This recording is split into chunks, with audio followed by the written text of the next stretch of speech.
All right, welcome to Raising Funds for World Domination, day number 312.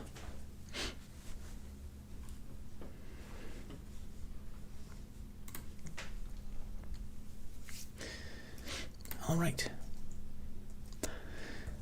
Once again, there are no updates on the anticipated appeal. I believe there's still one more block type available to sponsor in the store. And I've not done any work on new long-form videos because I've been doing shorts every day.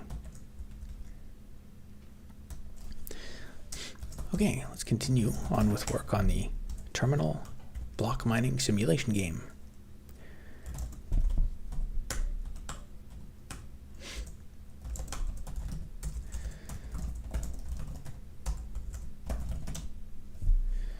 So,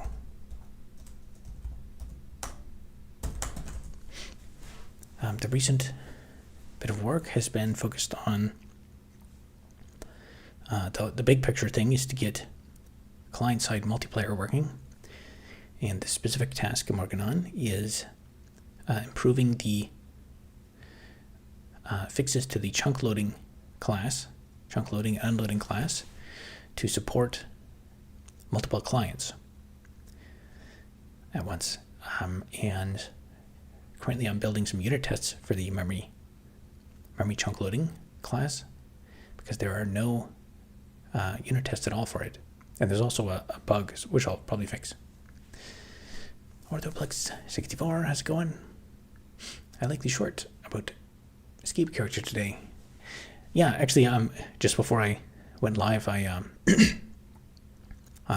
watched it again late this evening, and I realized that I should have said /, not slash. And then I saw a comment saying exactly that, which I mean, people will get the picture, but it's annoying if it's going to be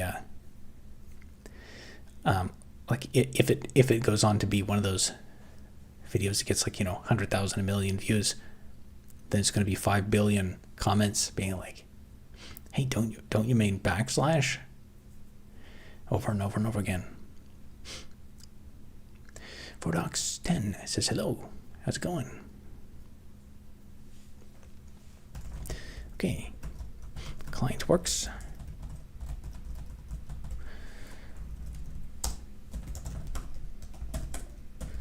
Now I've been making I guess one disadvantage of getting my views up is that now I have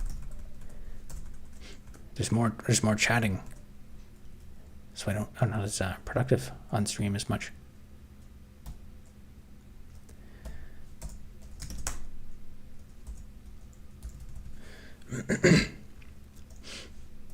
Stock chart go up. Excellent. Oh, that means lots of big wins. Yeah, I mentioned there's well, I checked the market today. It seemed like it moved a little bit. There was like a 5% move or so. It looked like oil moved like 6 or 7% or something, which is noteworthy, but it's not it doesn't seem like we're into what was it? I checked the Dow. The Dow didn't change that much today. It was down a bit, but I think it was down. But I guess I haven't seen any colossal changes.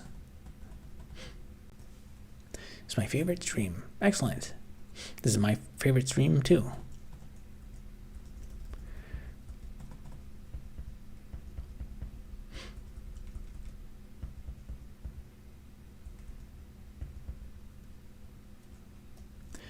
That's what leverage is for. That's also how you lose lots of money if the market goes against you.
Pretty good day today.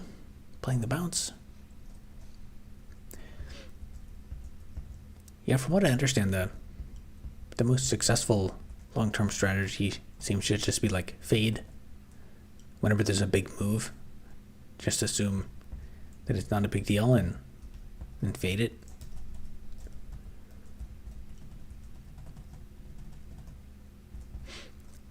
But then again, I always have to assume like there's got to be, like, even back when I first got interested in that stuff, like 2007, as a retail trader, you kind of almost stood no chance. Because if there's money in it, I'm sure surely there's like a billion programmers out there trying to, squeeze a few more dollars out of the market.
People overreact.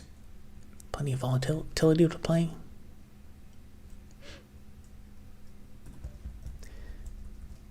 Yeah, if I had tons of money, it'd be fun to play around with that stuff. If I had the time and money to put behind it, I think it'd be interesting, like where there probably is a little bit of edge, is in trading like poly market, like try using like large language models to like real-time monitor Twitter and stuff. Or even like I think trading on Twitter, someone said they found a bunch of wallets that are betting on Polymarket or something that have like statistically impossible win rates. Or even just other kind of like blockchain monitoring. See if you can find some edge with like someone else who knows something and then trade on that.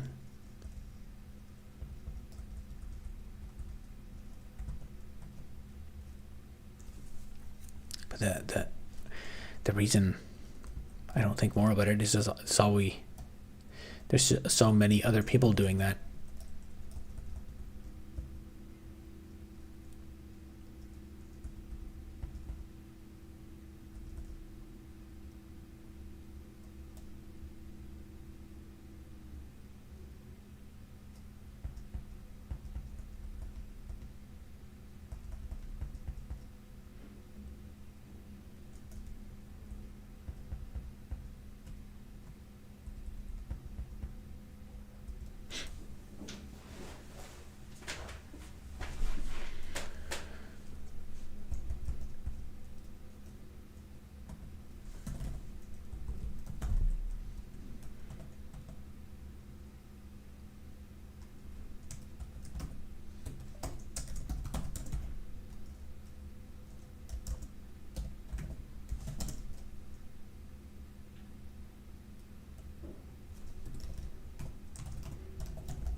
all quiet, letting it work. Yeah.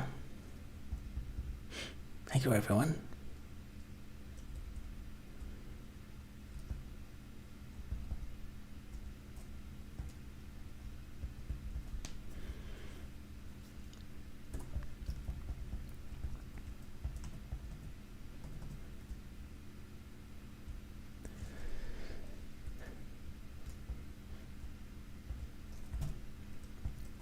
So many different corner cases in this to think about.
Check Discord.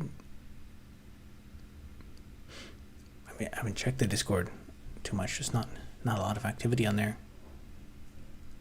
Shebal says, "Yo, how's it going?"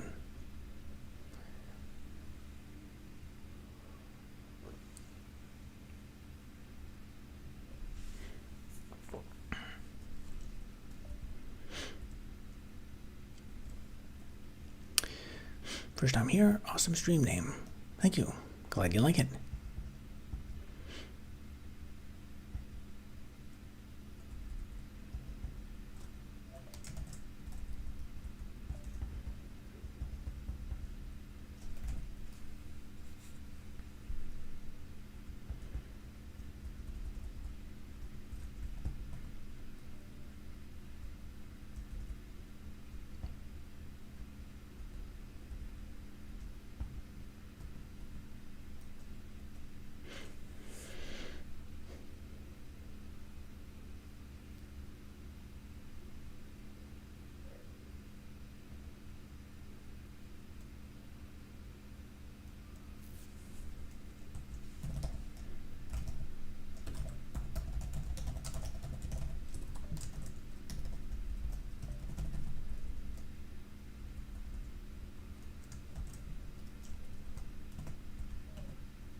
Came across a Telegram bot taking alerts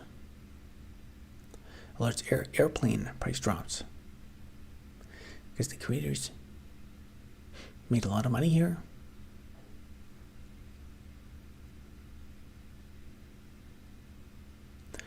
Telegram bot that can alert airplane price, like airplane flight drops.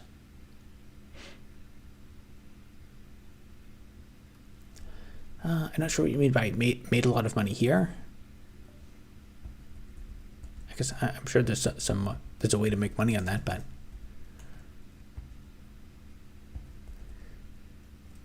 it's like a plane ticket reseller or something.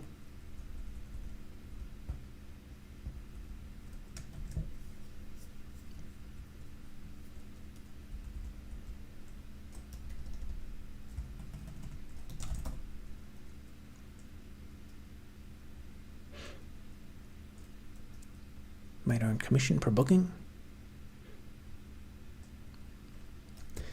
Maybe. I'm sure there's lots of sites like that. How far along are you to getting 12 billion from donations? We're getting pretty close. There's I think so far it's been around $3,500 or so. It's slowed down dramatically.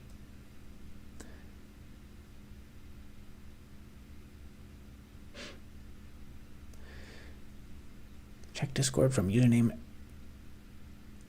F82M4.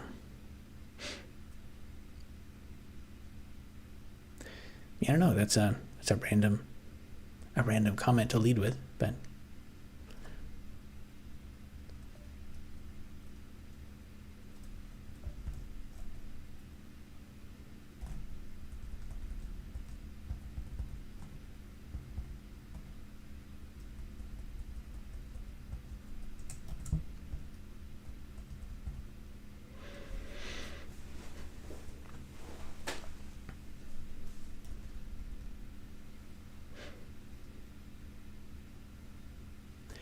like that meme, it's just one step ahead from becoming a billionaire.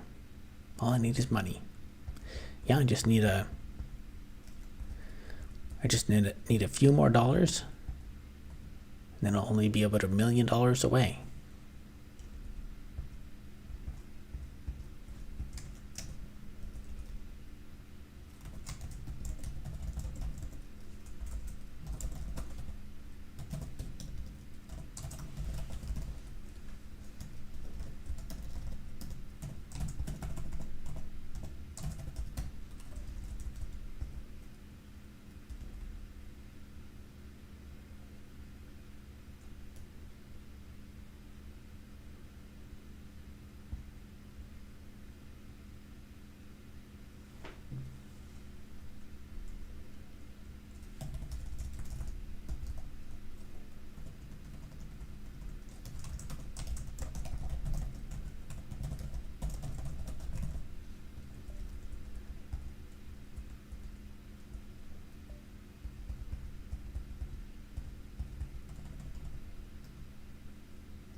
Oh, what does that mean?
No, random. Small world, I guess. Yeah, the algorithms does seem to, there's like certain sets of users that seem to, like there's a certain subset of YouTube comments that I see that seem to post on a lot on the same videos. It gives like almost a small town feel to the internet.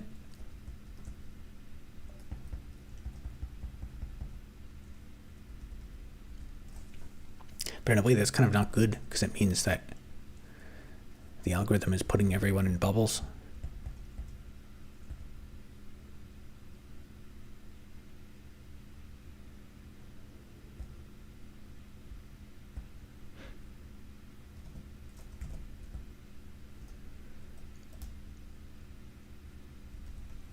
I donated $5 billion last week, and another chatter donated $4 billion last month.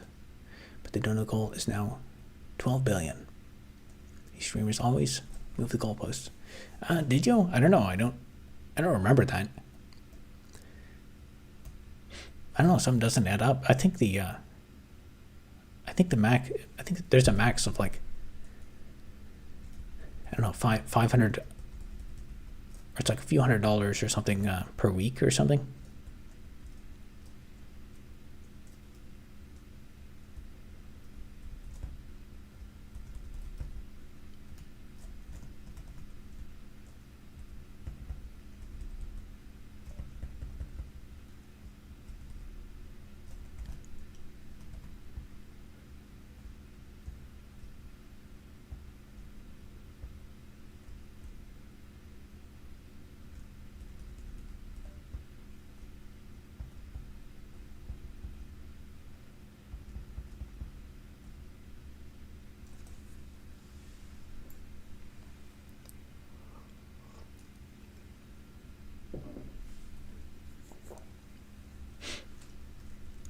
$500 per day, or $200 per week, $2,000 per week. Yeah, honestly, I actually kind of wish it was possible for me to set a lower limit. Because I guess not so much anymore, but when I first started doing the streaming, I did get quite some very large, a few $100 donations. That's a bit too much, I think. And it's good to force people to slow down, to like think twice about whether they want to part with so much. Good evening. How are you doing today? Pretty good. I'm slowly grinding through progress on this testing. I basically have to, there's a whole like chunk loading life cycle. So the client will, first it becomes aware. So the clients just list off the regions of the space they want to be subscribed to. Then that gets translated into a set of chunks. Then this thing translates, it figures out which chunks are in the pending state. So they're like there's no outstanding request, because it can't issue all the requests at once. Then it figures out the closest chunks, request those, and once they get requested, the model gets populated, and eventually they get unsubscribed from those chunks. And there's some stuff in between. Like you couldn't even request a chunk, and then it's possible the chunk comes back to you, and by the time you get the chunk, you're already unsubscribed.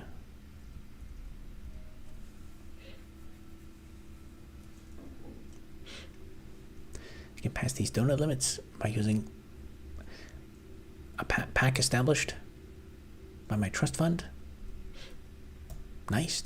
That's a pretty good hack.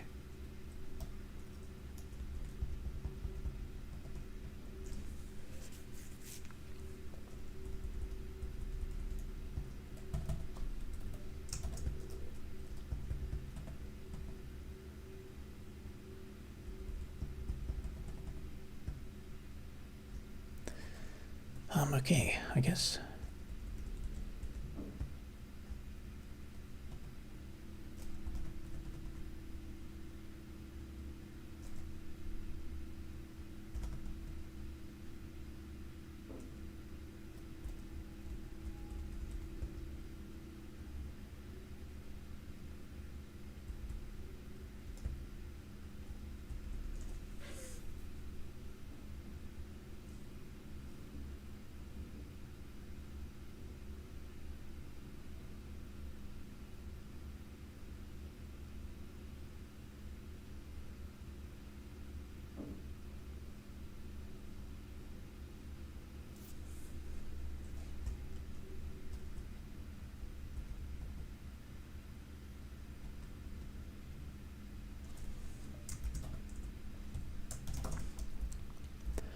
Okay, chunk becomes pending. How does it throttle out the requests? I forget.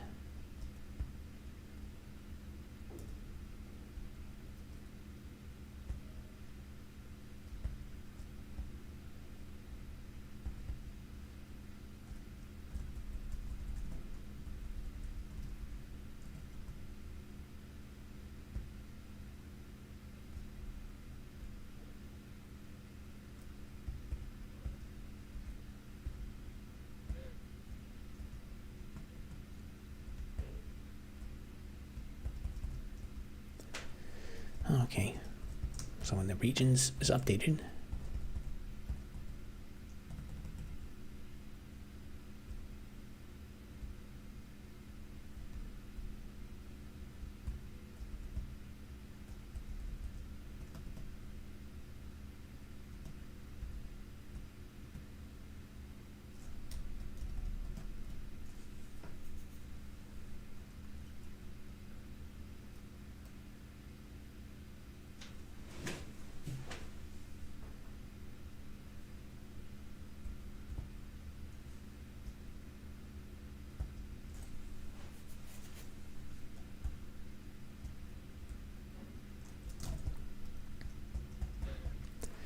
maybe this should be in a background processing task.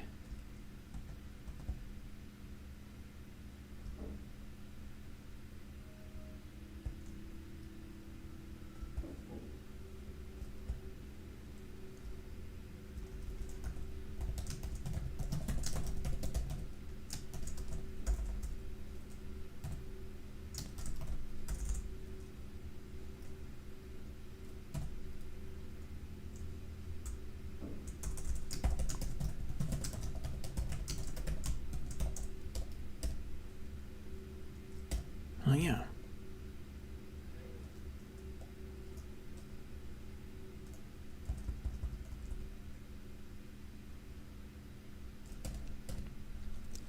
That should really be in the background processing task.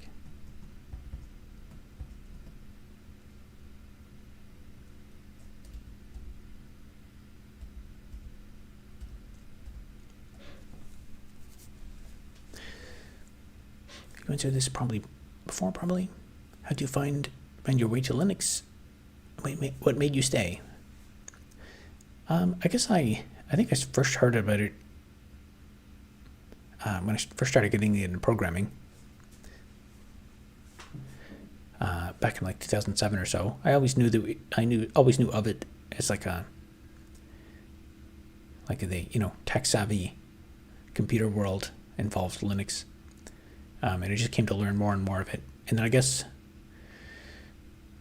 2007 was when I started playing with it myself, and then in university I got into it more, and then of course in industry, like pretty much every place I worked at, I think the first co-op I had, we used Windows,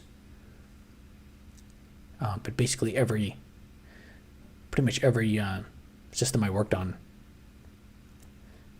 involved like servers and Linux stuff. So it kind of just, at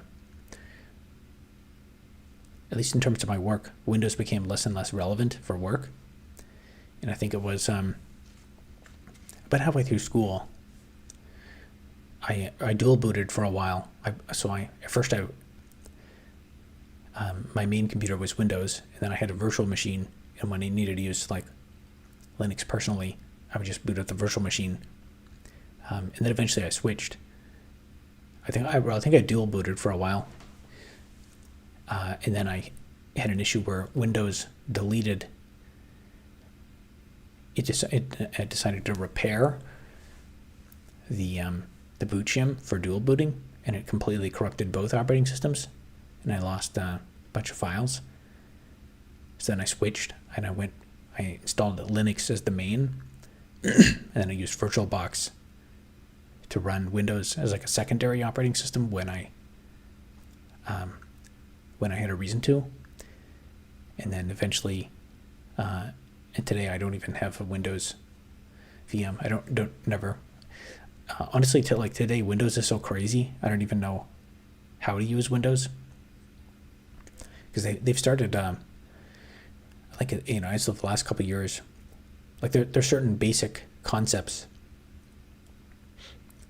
There's certain fundamental expectations you have about like what a file is, like the concept of a file on your hard drive.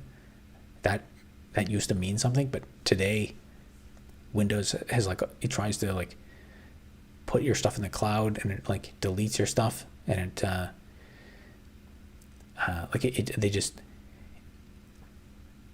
Windows is like it's like a cloud managed thing effectively right now. Like they're trying to pull everything in the cloud, and it doesn't even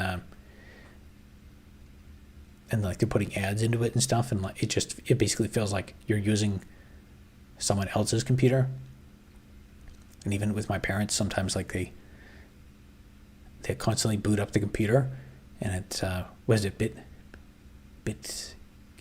BitKeeper or something, or it'll say like you have to like do a recovery thing because it just can't boot, so you have to like fall back to a restore point. And there's been a couple times when Microsoft would push updates and break the Ethernet and Wi-Fi, so I'd have to like find like the Wi-Fi or network, find like Wi-Fi adapting drivers with the USB, and then download them on another computer, and then transfer them over to Windows just to get it to connect to the internet again. Running any native AI of any kind? No. Now Proton GE, so good. You can run Windows applications if you needed to on Linux.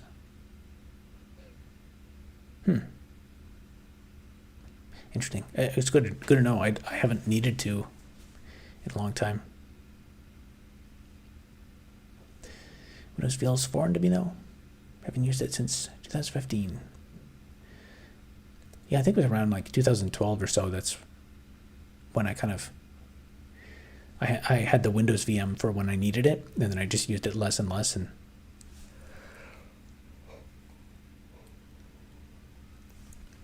I guess in 2015 or so, in 2015-16, I taught a course that involved programming on Windows.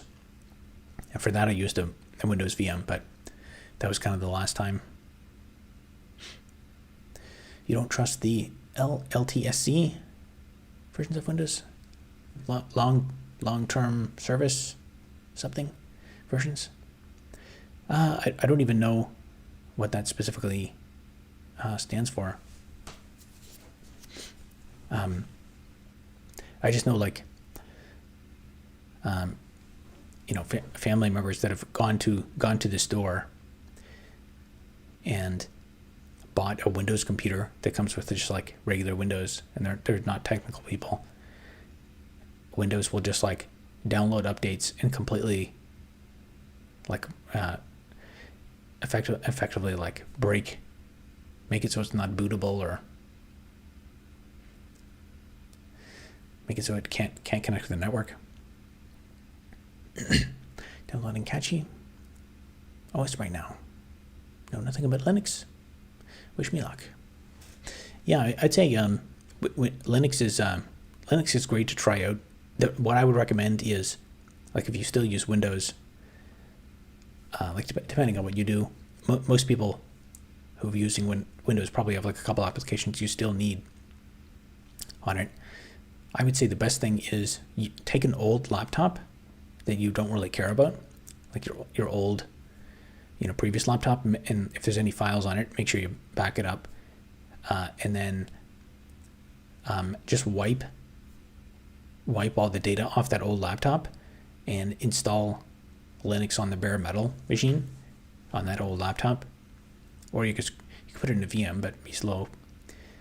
And the other thing is, I would recommend do not try dual booting with Linux, even though you can, because Windows, like I said before, sometimes Windows will sometimes look at the existence of the boot shim, and that for booting into Linux, and say this is like a virus, I need to remove this, and it'll fail, and it'll completely brick both operating systems. And that way you can like go back and forth between both, and you're not disrupting yourself. I am new. What's happening? Right now I'm working on a program, but there's lots of chats here, so I'm gonna run through them. I'm working on developing a terminal-based video game. Recognize a lot of that. Learn C, C++, and AVR assembly. Vocational college in Germany.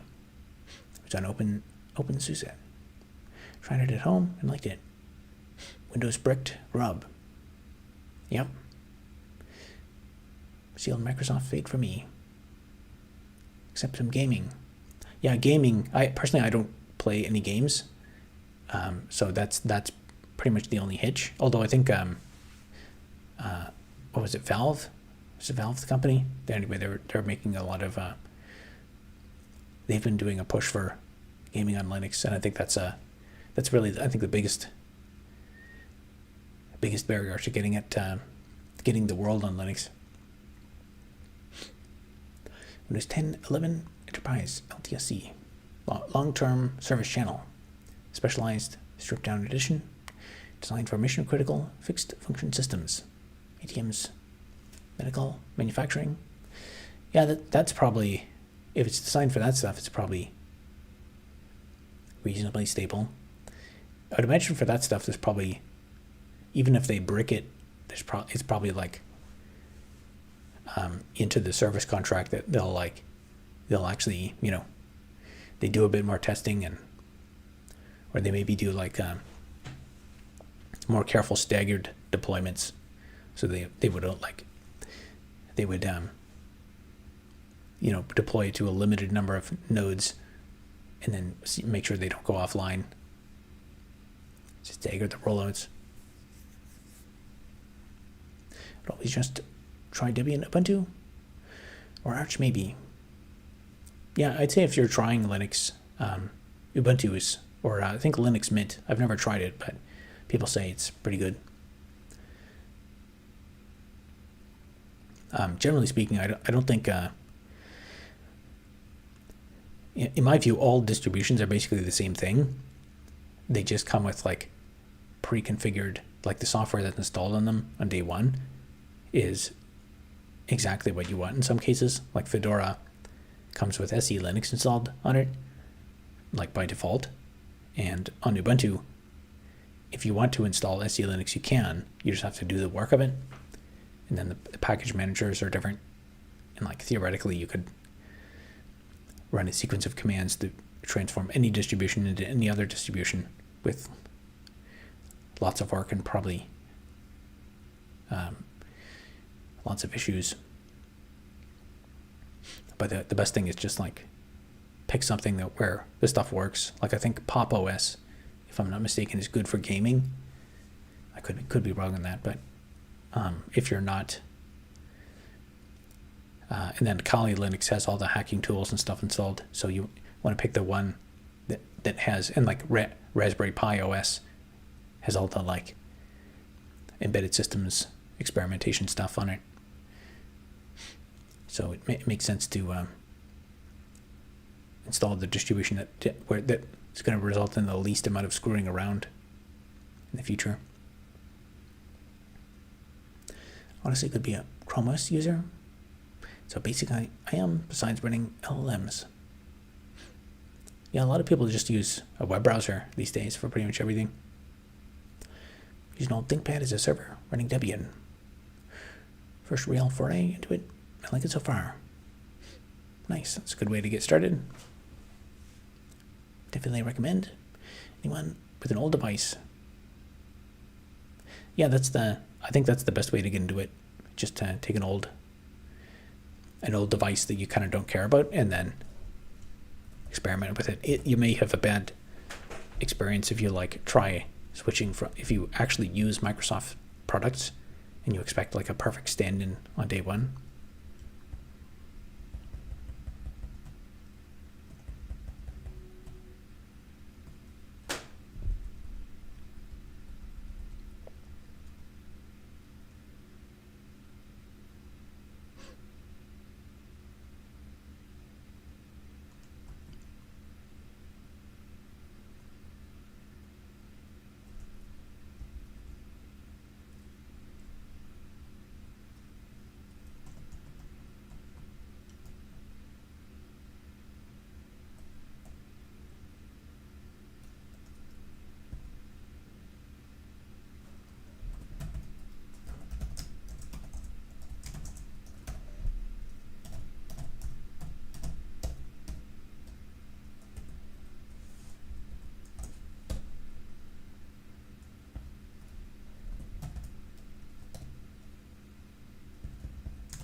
Finally, something I can get behind.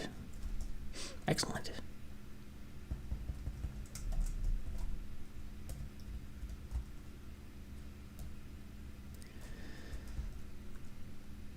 Okay, hopefully this does not break everything.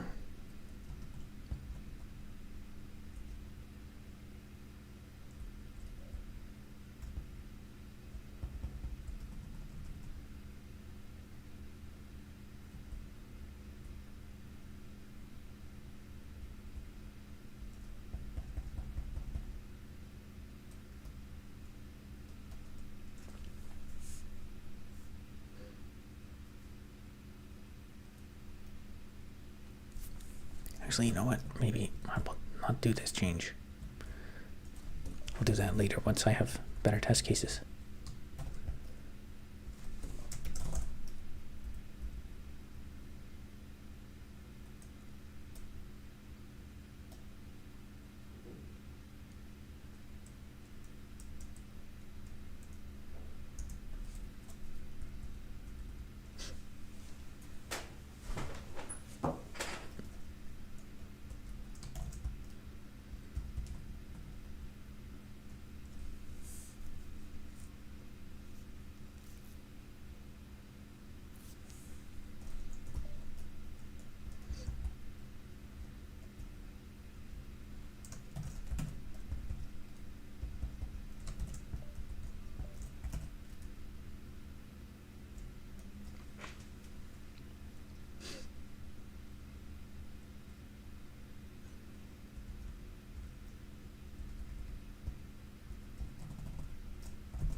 Hey dude, love your channel and content stuff.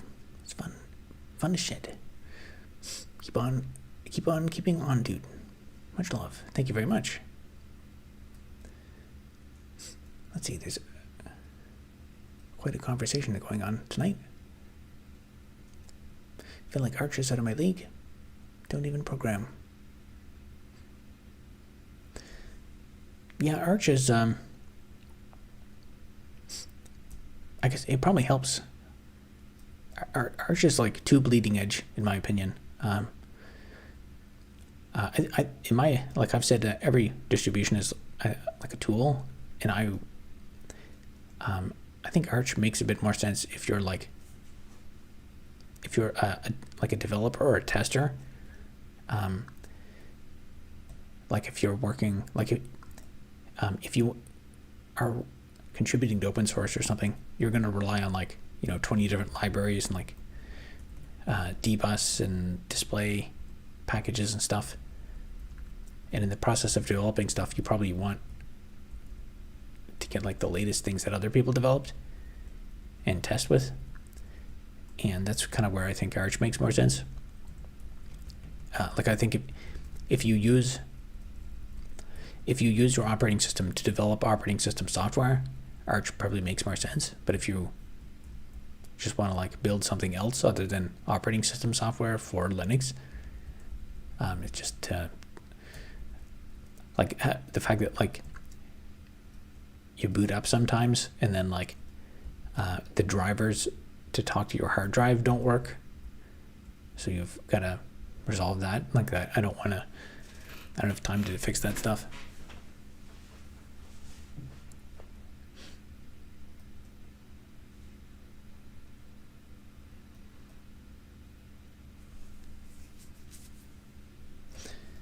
That's why I just use Ubuntu. Works.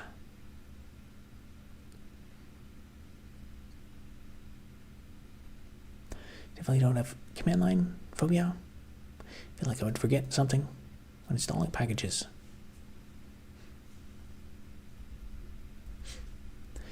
Yeah, I've kind of been there, done that on a lot of that stuff. I just want to make progress on my block mining games.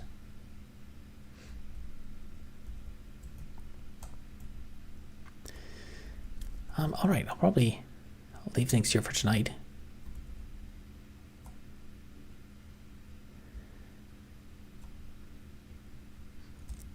I guess the next step in this will be just to build out this test a bit more.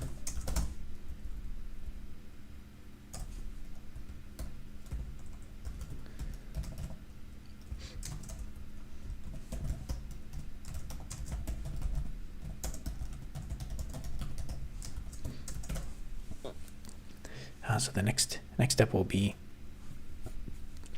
maybe add a utility function to like just generate a random chunk, and then add it to the model. And then I need to add some things that just like verify all kinds of sanity checks to make sure that there are no chunks in like impossible states. It'll probably take at least a few more streams, and then I was going to make that optimization tonight. Then it really should be there should be like a background task to check if there's pending chunks, because I think the way I have it, there might be a chance of unloaded chunks getting stuck. Dang Dringus, welcome to the student tier. You're the first new channel member in a while. Would it be well with you? I tried to download Arch earlier today. I was going to use it to grab the Omarkey flavor, so that way I can dual boot, because their installer doesn't let you choose two. My SSD is jank. I haven't been able to get anything to install correctly today. Yeah, that's why I'm I just want stuff to work. It's fun to develop software, but when you're like already trying to develop one software and then another broken piece of software wants you to fix it. I think when I actually gave up on Arch was I tried installing some of the UI, and it was getting like compile errors. And then I Googled for it and looked at it, and then I found a forum post that was like, people were complaining about this exact error, and then some people were like, hey, won't this thing like affect people who are pulling from the repo and break their distributions? And then someone commented like, oh, don't worry, this will only affect people who are on the bleeding edge, like Arch Linux users. And then the commenter was like, oh, okay, not a problem then. And then that was when I was like, all right, I don't really care to spend my time on this. seeing your videos for a while now. Love it. Excellent. Thank you very much. Yeah, it seems the daily shorts have actually have improved the traffic to the channel. I gotta get. I'll try to keep that up for a bit. There's so many videos on so many topics I'd like to make, but it takes so much time to make them. But all right, I'll probably I'll leave it there for tonight, and we'll pick things up again tomorrow night. And then I'll implement this to simulate adding chunks to the memory model. And there's a few things, there's a few other sanity checks to the life cycle I can add. And then I can kind of slowly refactor this to fix the bugs, and then finally make it support multiple clients. All right, have a good night.